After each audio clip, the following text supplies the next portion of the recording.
Bom dia, meu querido, minha querida. Gostaria nesta manhã de te convidar a participar conosco nesse momento de culto, de adoração que teremos aqui. Você, no seu lar, nós estamos aqui para juntos podermos louvar a Deus e que a bênção de Deus esteja sobre você, sobre a sua família, sobre cada pessoa que faz parte do seu círculo. Esse é o nosso desejo, é o desejo da Igreja Presbiteriana da Aliança. Deus nos abençoe. Irmãos, vamos fazer a leitura do texto bíblico que se encontra em Salmo 95, versículo 1 ao versículo 6. Venham, cantemos ao Senhor com alegria, aclamemos a rocha da nossa salvação. Vamos à presença dele com ações de graças. Vamos aclamá-lo com cânticos de louvor, pois o Senhor é o grande Deus, o grande Rei acima de todos os deuses. Nas suas mãos estão as profundezas da terra, os cumes dos montes lhe pertencem. Dele também é o mar, pois ele o fez. As suas mãos formaram a terra seca. Venham, adoremos prostrados e ajoelhemos diante do Senhor, o nosso Criador.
Vamos ter uma palavra de oração nesse momento, oração pelo nosso país, pela nossa cidade, por tudo que estamos passando, pedir a intervenção de Deus. E nesse momento quero pedir a nossa irmã Manuela que faça essa oração para a gente.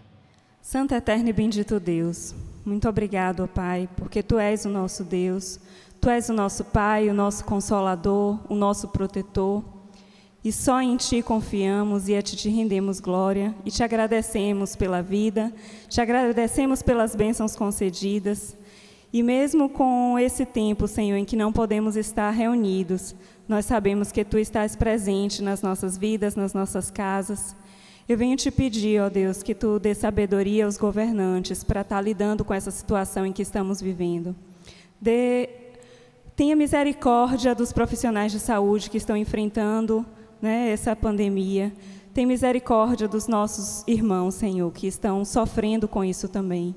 Que Tu possas estar confortando cada um, alegrando o seu coração, trazendo à nossa mente, Senhor, aquilo que nos dá esperança, que é estar diante de Ti, estar na Tua presença. E para isso não precisamos estar no templo, Senhor.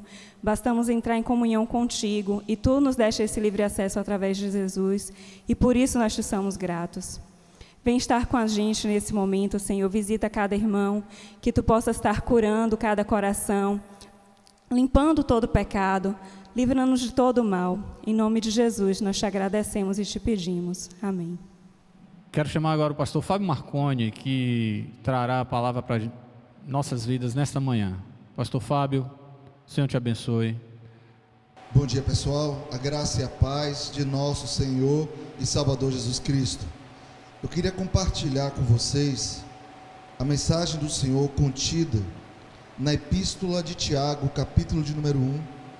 Nós vamos ler os versículos de número 1 a 4. Eu queria que você acompanhasse comigo, por favor, o que é que a palavra de Deus tem a nos dizer. Tiago, capítulo 1, versículo de 1 a 4, onde nos diz o seguinte: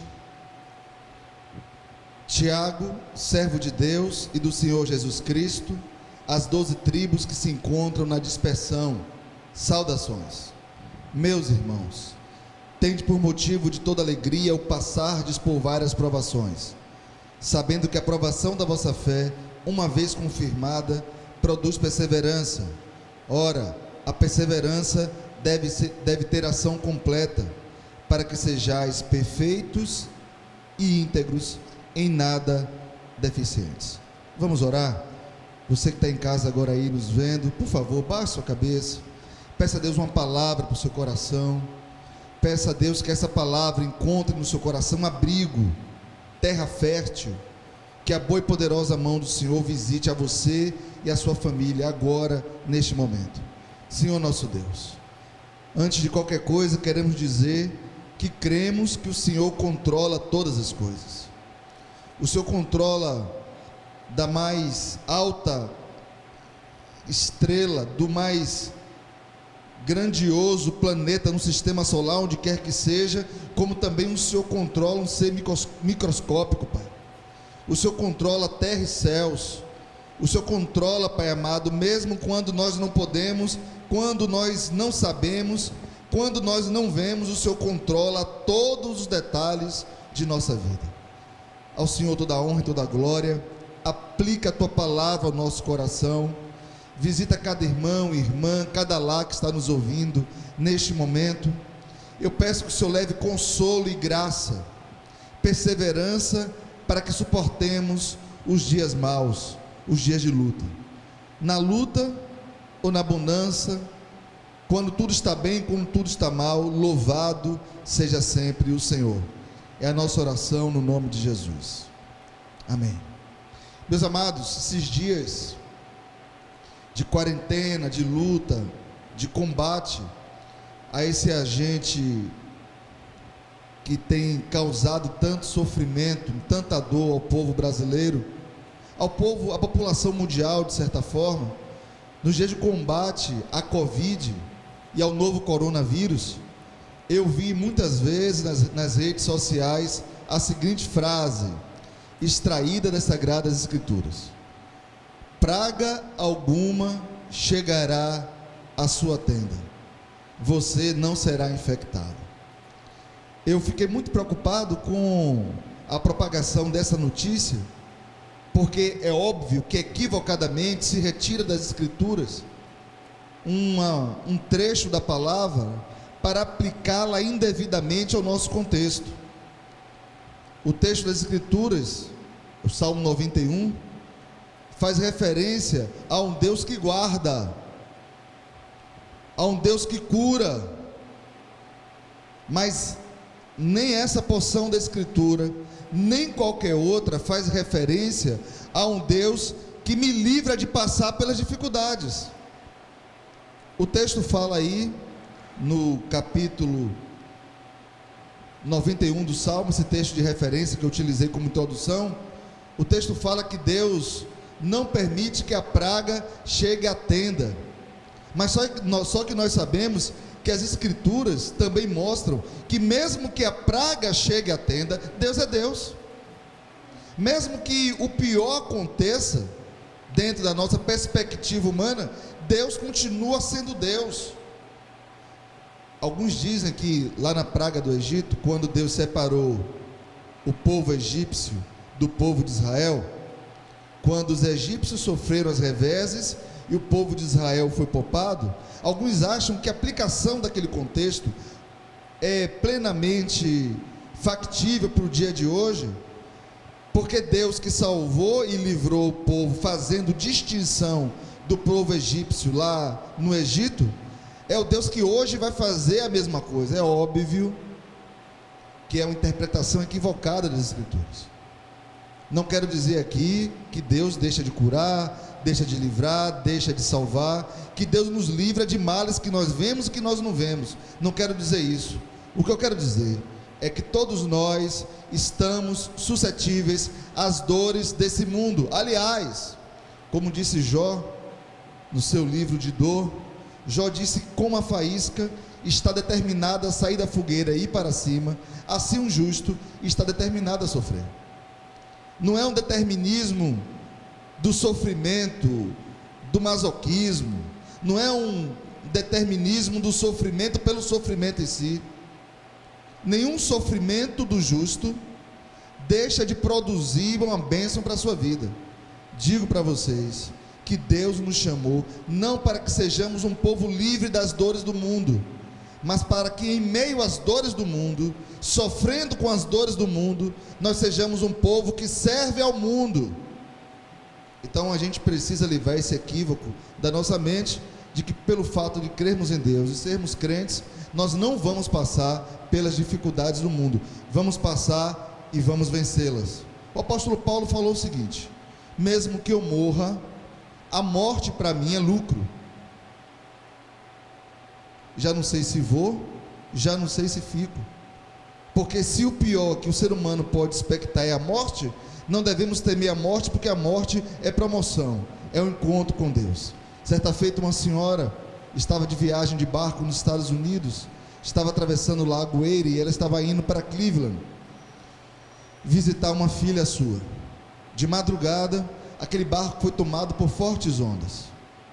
Os marinheiros, tripulantes e outros passageiros estavam desesperados, e aquela senhora, durante toda a tormenta, estava tranquila, calma, sentada num banco, pensativa. E quando a tempestade passou, alguém perguntou para ela: por que a senhora estava tão tranquila, tão calma em meio à tempestade? Ela disse assim: meu filho, eu tinha 2 filhas, uma morreu ainda muito jovem, com 14 anos, e a outra está me esperando em Cleveland. Enquanto a tempestade estava fazendo esse barco quase ir a naufrágio, eu estava pensando com Deus: meu pai, quem será que eu vou visitar?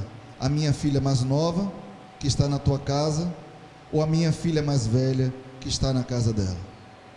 Quando a gente tem convicção de que o pior na perspectiva humana que pode nos acontecer é a morte, todavia Jesus venceu a morte, somos vitoriosos sobre ela cada dia, nós pacificamos o nosso coração.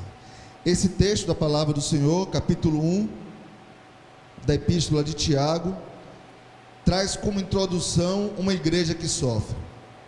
Para início de conversa, quero dizer que Tiago aqui não é o Tiago apóstolo, irmão de João, o apóstolo João, filho de Zebedeu, nem Tiago, filho de Alfeu, outro apóstolo. Esse Tiago aqui é o próprio irmão do Senhor Jesus.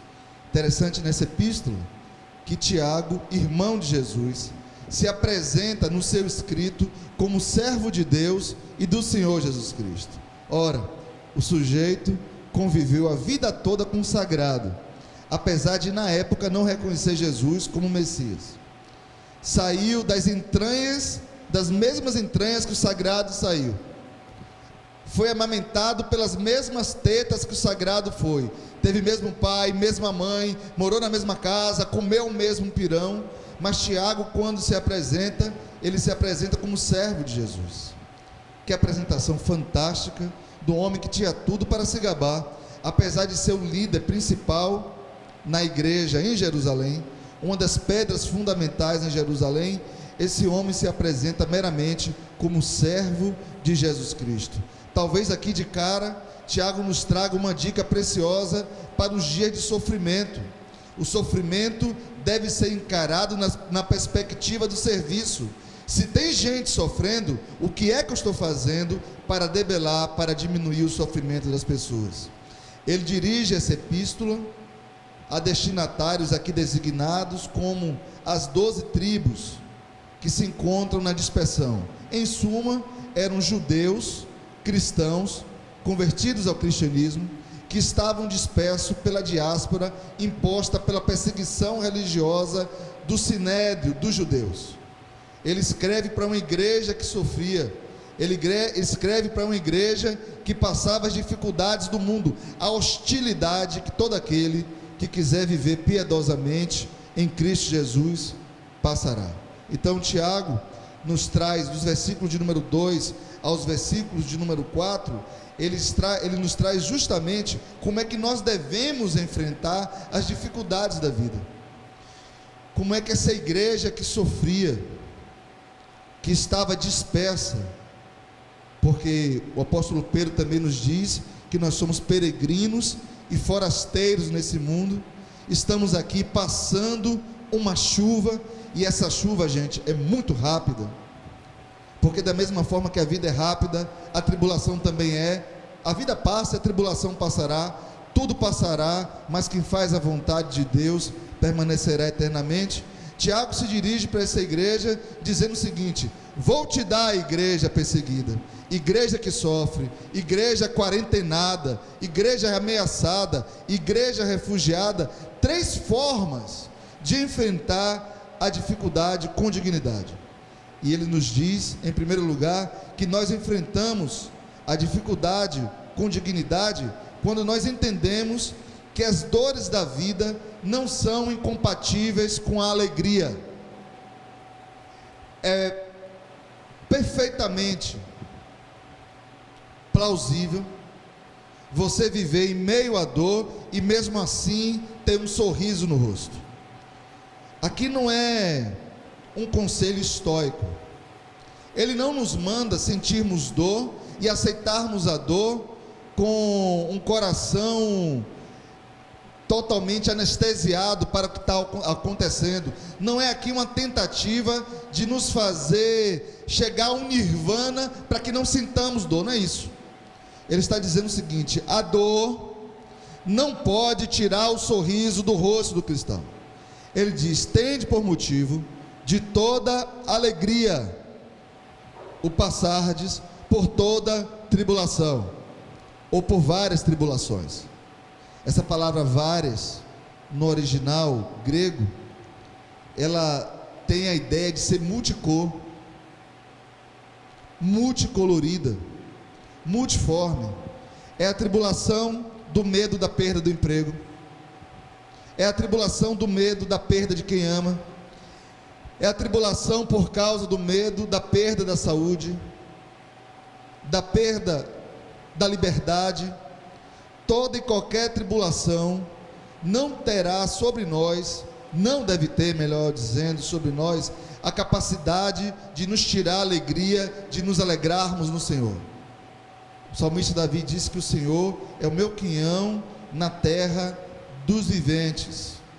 Abacuque 3, 17 e 18 diz: ainda que a figueira não floresça, ainda que não haja fruto na vide, ainda que o produto da oliveira minta e os campos não produzam mantimento, ainda que as ovelhas sejam rebatadas do aprisco e nos currais não haja gado, todavia, apesar disso tudo, contudo, porém, conquanto eu me alegro no Senhor, exulto no Deus da minha salvação.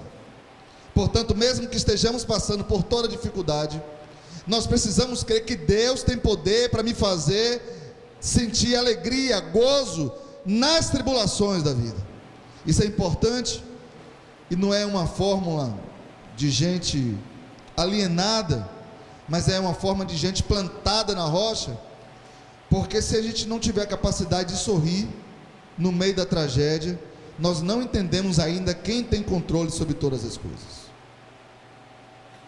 As dores da vida não são incompatíveis com a alegria. Segundo lugar, o apóstolo, irmão de Jesus Cristo, Tiago, nos versículos de número 3, diz assim: sabendo que a provação da vossa fé, uma vez confirmada, produz perseverança. Ora, a perseverança deve ter ação completa, para que sejais perfeitos e íntegros, em nada deficientes. Meus queridos, eu vejo nesse texto que as dores da vida não são incompatíveis com o aprendizado. No versículo de número 3, ele fala da perseverança. Nesse versículo de número 3, ele fala que se eu não passar pela dificuldade, pela prensa, pela dor, eu não vou aprender a perseverar, eu não vou aprender a me manter firme, eu não vou aprender a ter integridade, a debelar de minha vida as deficiências. Eu sei que a tribulação no momento, a luta no momento, a tristeza no momento, não parece ter nenhum motivo de alegria. Logo depois, porém, produz justamente ensino. A dor é pedagógica. Se nós não aprendermos que a dor é pedagógica, quando a dor vier, não aprenderemos nada com ela. A dor me ensina algumas verdades. A primeira delas: toda dor passa. A segunda: eu tenho limites. Foi por causa do autoconhecimento que Deus quis impor ao povo de Israel, que o povo de Israel peregrinou 40 anos no deserto. A palavra de Deus diz que eles peregrinaram para que chegasse a lume, à tona, justamente aquilo que lhe passava no coração. Então, no deserto, na dor, na escassez, na privação, é que nós conhecemos os nossos limites. A privação ensina. A privação é a maior mestra da vida. Alguém já disse que a vida é a maior faculdade, porque no mundo acadêmico, primeiro a gente aprende para depois passarmos pela prova. Mas na vida, a gente passa pela prova para depois aprender. Tende por motivo de todo gozo o passardes por várias tribulações, que a tribulação vai me ensinar a ser perseverante, a ser paciente, a ser longânimo. Jó nos disse, no finalzinho de seu livro, inclusive antes de Deus restaurar a sua sorte, Jó nos disse o seguinte, Jó capítulo 42, versículo 5: eu te conhecia só de ouvir, mas agora os meus olhos te veem. O conhecimento que Jó tinha de Deus era conhecimento do mundo das ideias, era conhecimento do mundo intangível, não era um conhecimento concreto, fundamentado numa experiência de intimidade. A tribulação vem para que eu conheça quem é Deus, e quando ela vier na minha vida, eu vou descobrir também, eu vou aprender também, que Deus, no meio da minha dor, está comigo. No meio da minha luta, Ele não me abandona. O Senhor está sempre comigo. Ele vai nos ensinar nos dias de quarentena. Ele vai nos ensinar quando a peste bater a porta. Ele vai nos ensinar nos dias de dúvida. Grande mestra é a tribulação. Por último, o texto também nos fala que essa tribulação, a provação pela qual passamos, que é a provação da fé. Esse texto aqui, essa palavra provação, tem a ver com testar o metal. Nós seremos testados. Diz que essa provação da minha fé vai gerar em mim perseverança, que deve ter ação completa. Aqui agora a coisa não está mais no campo do conhecer, mas agora está no campo do ser. A provação muda o meu ser, ou seja, não é incompatível provação com transformação. Nós achamos, equivocadamente, que só vamos aprender quando tivermos todas as condições de paz, de tranquilidade, de estabilidade. Nós achamos que só seremos transformados quando a nossa vida for no mar de rosas, mas é justamente no cadinho da dor, é justamente quando somos amassados, é que além do aprendizado, eu também sou transformado. Veja o que nos disse o salmista Davi, no Salmo 119, versículo de número 67. Davi diz o seguinte: antes de ser afligido, andava errado, mas agora guardo a tua palavra. Antes da aflição, eu era um. Depois da aflição, eu sou uma nova criatura. Então, se estivermos passando, eu creio que a maioria de nós está, no Brasil e no mundo todo, é uma tribulação, é uma provação mundial. Se estivermos passando por esse período de dor, de luta, se estivermos experimentando a sopa da tristeza, essa sopa vai produzir em nós transformação. Nós, ao final da tribulação, não seremos mais os mesmos.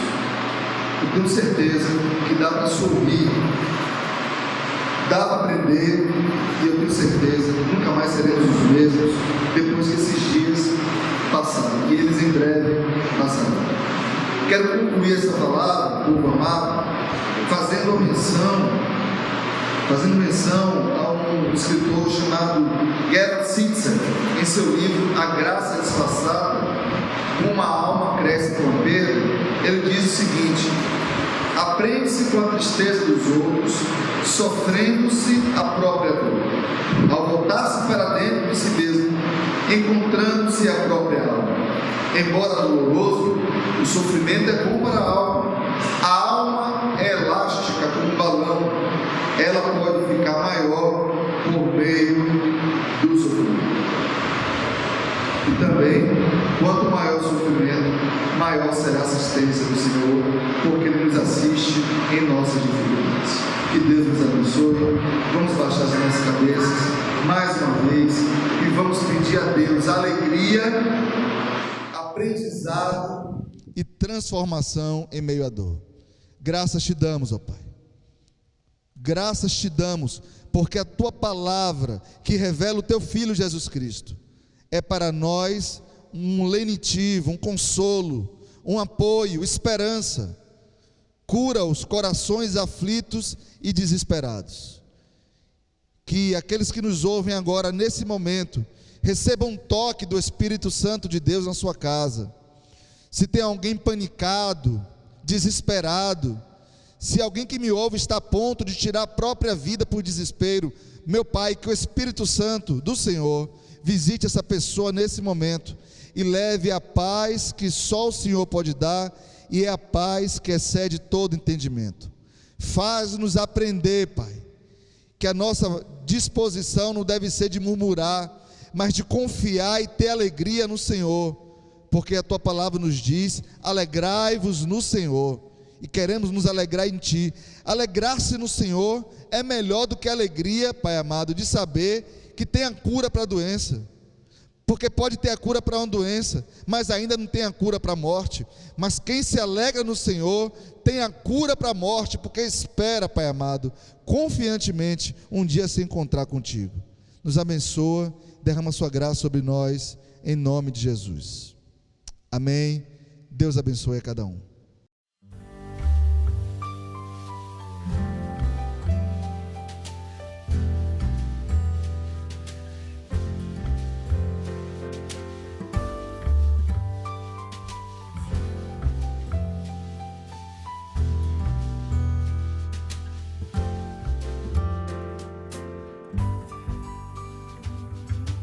Eis que venho em breve.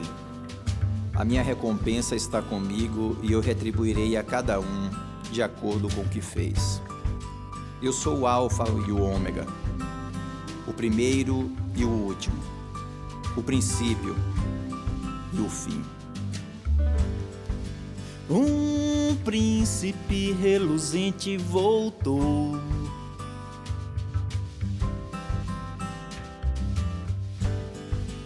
Com os olhos cheios de ternura e amor.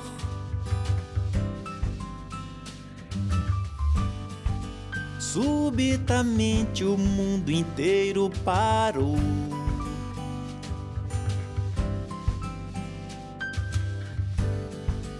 Reverenciando Deus, o próprio Senhor.